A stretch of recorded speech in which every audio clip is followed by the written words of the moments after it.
Bonjour à tous, j'espère que vous allez bien. Bienvenue dans cette nouvelle vidéo. Aujourd'hui, j'aimerais vous partager mon expérience lors de la reprise d'un véhicule par Tesla, parce que pour ceux qui ne le savent pas, Tesla reprend les Tesla, mais aussi les autres voitures, dont les voitures thermiques. Donc voilà, j'aimerais vous partager mon expérience de A à Z, du processus de commande, de reprise du véhicule, jusqu'à la livraison de la Tesla, la reprise de notre véhicule. Alors si jamais vous n'avez pas trop suivi mes précédentes vidéos, on vient d'acheter une Tesla Model 3 propulsion modèle Q4 2021, et puis on a fait reprendre une Mini Cooper S cabriolet de 2019 avec 33 700 km il me semble environ. Donc un véhicule presque neuf, qui avait 2 ans, qu'on avait déjà acheté nous-mêmes d'occasion. C'était un véhicule je pense de direction qui avait environ 11 000 km je crois, et puis à peine une année, qu'on avait acheté déjà avec une belle décote du coup, parce que c'est une voiture assez chère, mais bon, on l'avait eu d'occasion. Et puis bon, j'ai fait une demande directement en ligne chez Tesla, et puis j'ai été plutôt satisfait du tarif. Donc on voit ça tout de suite dans cette vidéo. Les amis, comme d'habitude, n'oubliez pas les petits pouces en l'air si cette vidéo vous plaît. Et puis voilà, je vous laisse avec une petite introduction, et puis on se retrouve tout de suite.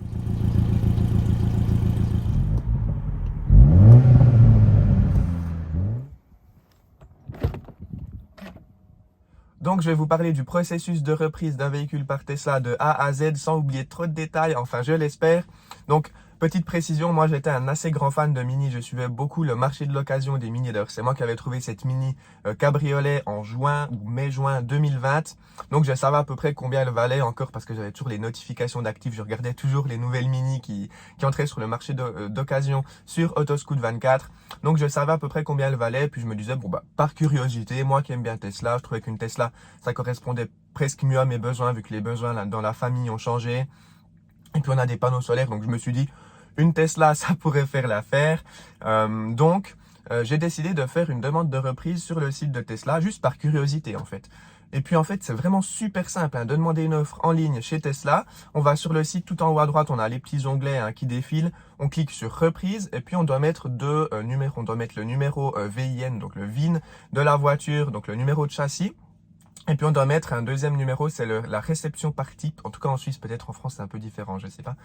On doit mettre un deuxième numéro en bas. Et puis après on clique sur envoyer. Il y a une deuxième page qui s'ouvre. On doit mettre, je crois, la version de la voiture. Donc nous c'était Cooper S Brighton Cabriolet. C'était une version un peu spéciale.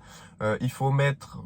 Je suis même pas sûr je crois qu'ils peuvent même voir la couleur avec la réception par type. Je sais même pas. Il faut mettre vraiment 2-3 informations très très basiques. Et le kilométrage. Et puis, on clique sur envoyer.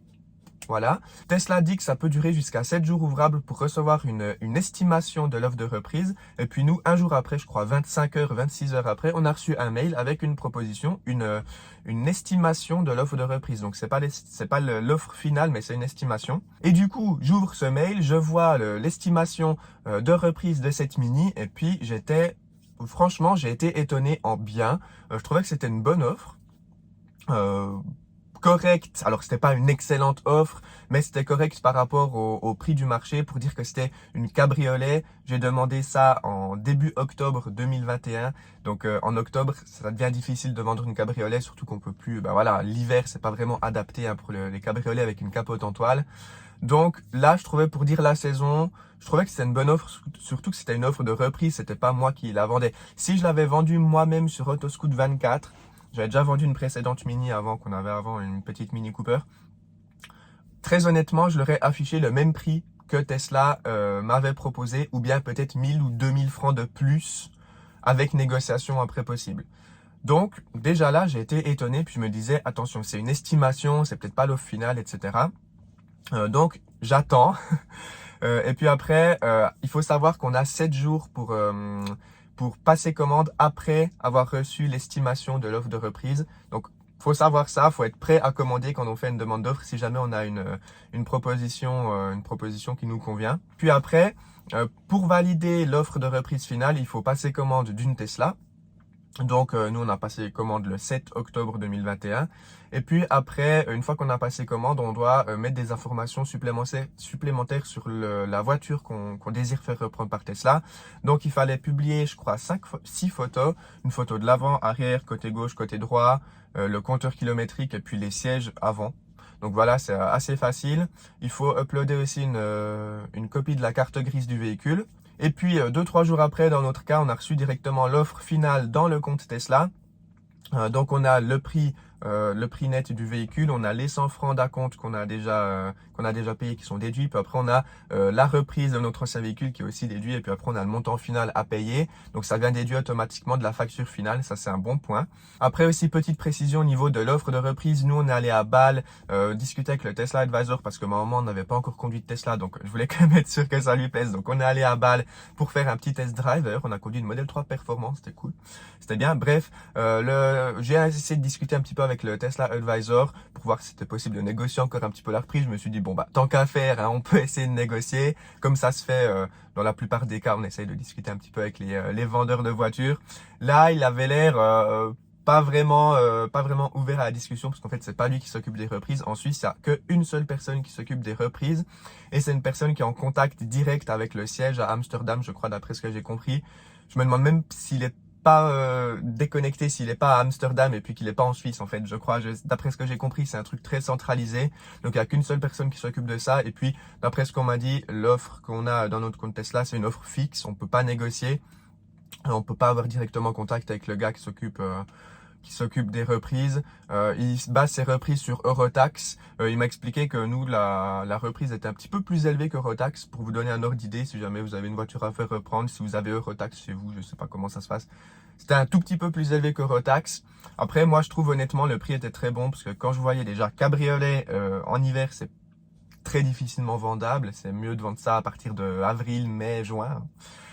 Premièrement, et puis deuxièmement, j'avais vu des annonces Autoscoot de plusieurs mini similaires de 2018, l'annonce c'était en 2019, mais de 2018, peut-être avec 40 000 km, peut-être avec un petit peu moins d'options, qui étaient affichées pratiquement au même prix, voire un petit peu en dessous. Là, j'ai regardé encore ce matin, un petit peu en dessous du prix de reprise de Tesla. Donc moi, je trouvais que c'était une bonne offre, surtout que les prix Autoscoot, après, on a toujours une petite marge de négociation. Donc voilà. Après aussi, deuxième remarque, moi j'ai eu une plutôt bonne surprise, une plutôt bonne offre de reprise par Tesla. J'ai entendu dire qu'il y a des gens qui ont des offres très basses, voire ridicules. Donc voilà, je vais pas vous faire de faux espoirs. Peut-être vous avez de la chance, ou peut-être pas du tout. Peut-être que Tesla ne veut pas reprendre votre voiture et puis vous propose une offre très très basse. J'ai vu déjà plusieurs commentaires, que ce soit sur Facebook, aussi sous mes vidéos YouTube. J'ai discuté avec 2-3 personnes aussi en Suisse. Certaines personnes sont très déçues, d'autres sur le groupe Tesla Suisse romande là sur Facebook, j'ai vu quelqu'un d'autre qui a fait reprendre une autre voiture et puis qui était aussi assez content. Donc voilà, ce que je vous conseille, c'est de faire une demande d'offre pour voir ce que Tesla vous propose. Si vous avez une bonne surprise, tant mieux, passez commande. Et puis si vous avez une plutôt mauvaise surprise, essayez de vendre votre voiture vous-même. Puis maintenant, je vais passer aux dernières étapes, hein, juste avant la livraison. Donc nous, on a pris la livraison de la Tesla le 1er décembre 2021, pratiquement 2 mois après notre demande d'offre de reprise en ligne par Tesla. J'ai vu sur le site de Tesla qu'on avait le droit de faire 2000 km par mois ou 4000 km maximum avec la voiture qu'on faisait reprendre. Bon, nous, ça rentrait pas en ligne de compte, on a fait un peu moins de kilomètres. À voir, je sais pas si vous roulez beaucoup, peut-être demander à Tesla un petit ajustement, je sais pas. Enfin bref. Et puis avant la livraison, on a reçu, on n'a pas vraiment reçu d'infos qu'est-ce qu'il fallait faire avec notre voiture. Il y a juste les documents à prendre avec dans le compte Tesla. Donc il faut prendre les nouveaux documents pour la Tesla. Et puis il fallait juste prendre la carte grise de la voiture, les 2 clés. Et puis voilà. Donc moi je l'ai lavé à l'intérieur, à l'extérieur quand même. Bon, il pleuvait, donc la voiture était de nouveau sale quand je l'ai ramenée. Et puis voilà, on arrive chez Tesla. Alors moi, j'étais allé faire annuler la carte grise déjà avant parce qu'on a repris les plaques de la Mini sur la nouvelle Tesla. Après, j'ai vu sur les sites de Tesla qui s'occupaient eux-mêmes de la désimmatriculation de votre ancienne voiture. Alors je sais pas trop, moi je l'ai fait moi-même parce que Tesla m'a demandé d'aller immatriculer moi-même ma voiture à l'office des véhicules. Après, petite précision d'ailleurs, suite à ma précédente vidéo, j'ai un peu râlé sur le fait que je devais aller moi-même immatriculer puis que ça m'a coûté 100 francs. Petite précision, j'ai discuté avec quelques personnes aussi dans les commentaires, par mail, etc. Ça doit être dépendant des cantons en Suisse. Moi, j'habite dans le canton du Jura, donc apparemment, tous les Jurassiens doivent aller eux-mêmes à l'office des véhicules. J'ai demandé à mon TA, il m'a répondu que c'était que dans les cantons de Zurich et Argovie que Tesla s'en occupait. Tous les autres, c'était à eux de le faire. Mais quelqu'un de Genève et quelqu'un de Berne m'ont contacté, je crois. Et puis, ils n'ont pas dû aller eux-mêmes à l'office des véhicules pour immatriculer leur voiture. Donc, je sais pas trop comment ça se passe finalement, c'est peut-être à la tête du client, c'est peut-être j'en sais rien comment ça se passe, si Tesla est pressé par le temps ou pas. Enfin, Bref, du coup, moi, je suis allé moi-même à l'office des véhicules, j'ai désimmatriculé la Mini et puis j'ai réimmatriculé la Tesla le jour même. Donc voilà, je suis arrivé avec la carte grise annulée de la Mini. Après, c'était pas forcément obligé, je pense, vu que Tesla dit s'en occuper. Donc voilà, et puis j'arrive là au centre de livraison. J'ai déjà décrit le processus de livraison en détail dans ma précédente vidéo, mais en gros je suis arrivé avec la Mini, on m'a demandé les 2 clés, donc j'ai donné les 2 clés, et puis bon, il pleuvait, donc moi je suis même pas allé dehors, hein. C'est la vendeuse qui s'occupait d'aller faire un petit tour de la voiture, elle a allumé le moteur pour regarder le compteur kilométrique, puis c'est tout. Elle a vraiment fait 30 secondes, hein, je crois. Elle a pas vérifié dans le détail la voiture. Bon, la voiture était en très bon état, elle avait quelques traces d'usure normales après 2 ans. Ils n'ont pas fait un tour très précis de la voiture. Tant que la voiture est en bon état, ça leur suffit. Donc ça, c'est aussi précisé sur le site de Tesla. Il faut pas que la voiture ait subi un gros accident avant de la vendre, sinon il faut le dire. Et puis il faut que la voiture soit en bon état général, intérieur, extérieur. Après, les quelques traces d'usure normales, je pense, voilà, c'est normal. Et puis Tesla va pas vous embêter avec ça. En tout cas, dans mon cas, elle a vraiment fait un tour de la voiture 10 secondes. Voilà, juste regarder qu'il n'y ait pas de gros dégâts et puis voilà. Mais de toute façon, elle était en très bon état, donc on n'avait pas vraiment de soucis à se faire. Et puis voilà, j'ai donné la carte grise de la voiture et puis c'était tout bon. J'ai donné la nouvelle carte grise du coup de la Tesla et puis voilà, on a pris la livraison de nos Tesla. Donc voilà, au niveau du processus de reprise d'un autre véhicule par Tesla, ça s'est très bien passé. La demande d'offre sur le site se fait très rapidement. On a reçu une proposition très rapidement. D'ailleurs, encore une dernière petite remarque au niveau du prix, au niveau de l'estimation de l'offre et puis de l'offre finale, nous c'est exactement la même chose. Tant que votre voiture est en bon état, je pense que ça va pas changer entre l'estimation et puis l'offre finale. D'après les personnes avec qui j'ai discuté qui ont fait reprendre une voiture, c'était aussi similaire. L'estimation est déjà une très bonne idée, donne déjà une très bonne idée, puis elle est pratiquement sûre. Si votre voiture est en bon état, il n'y a pas de souci à se faire, ils vont pas descendre le prix et puis ils vont pas non plus monter le prix aussi suite à l'estimation pour l'offre finale. Donc voilà. Et puis au niveau de tout le processus, en fait, même au niveau de quand on a redonné la voiture, ça s'est très bien passé aussi, ça s'est fait très rapidement et puis ils ont pas embêté pour une petite rayure sur la portière. Voilà quoi.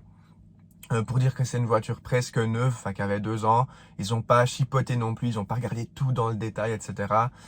Voilà quoi, pour information, ça se passe comme ça, donc ça s'est passé très rapidement, très simplement. Je suis très très satisfait du processus de reprise, c'était vraiment au top. Avec dans notre cas une plutôt bonne offre de reprise par Tesla. Après, je veux pas vous donner de faux espoirs non plus, faites une demande en ligne et puis vous verrez bien. Je sais que certaines personnes ont été très déçues par Tesla, donc à voir, ça dépend du type de voiture, ça dépend du moment, je sais pas trop de quoi ça dépend, mais en tout cas, faites une demande, vous verrez bien, si ça vous plaît, tant mieux, si ça vous plaît pas, eh bien, essayez de vendre votre voiture d'une autre manière. Donc voilà, processus au top, ça s'est très bien passé. Au niveau de la livraison, j'ai été un petit peu critique dans ma précédente vidéo. Je pense que c'est justifié, surtout au niveau de l'immatriculation. Après, j'ai vu que dans certains cantons, c'était différent. En France aussi, c'est pas à vous-même d'aller à l'office de véhicule, donc c'est très bien. Et puis sinon, la Tesla, maintenant, elle est super bien. Les pneus, je les ai dégonflés un peu, c'est réglé. Maintenant, la pression des pneus différente, ça m'a un petit peu embêté, mais bon, c'est réglé. Au niveau de l'odeur, un peu désagréable, la ventilation, ça n'existe plus du tout. Elle est totalement partie, c'est juste parce que la voiture était neuve. Aussi au niveau de l'odeur intérieure, l'odeur de neuf, elle est partie totalement au bout d'une semaine. Enfin, au bout de 1 ou 2 jours, ça se sentait déjà plus, mais maintenant, il n'y a plus aucune odeur à l'intérieur. Donc voilà, c'était les petits updates par rapport à mes précédentes vidéos.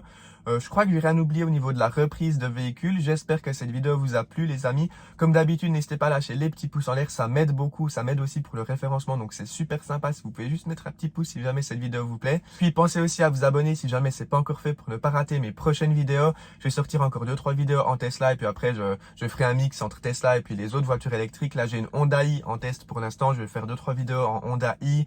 J'aurai plusieurs autres modèles, un Skoda Enyaq que je pourrais avoir aussi bientôt. Il y a encore une vidéo en Polestar qui sort. Et puis sinon, j'ai quelques contacts chez d'autres marques aussi pour essayer d'avoir des modèles en janvier, février 2022. Donc voilà, n'hésitez pas à vous abonner. Merci beaucoup par avance. Voilà, je crois que c'est la fin de cette vidéo. Merci beaucoup à vous. Je vous souhaite tout le meilleur, une très bonne route. Et puis je vous dis à très bientôt. Allez, ciao tout le monde!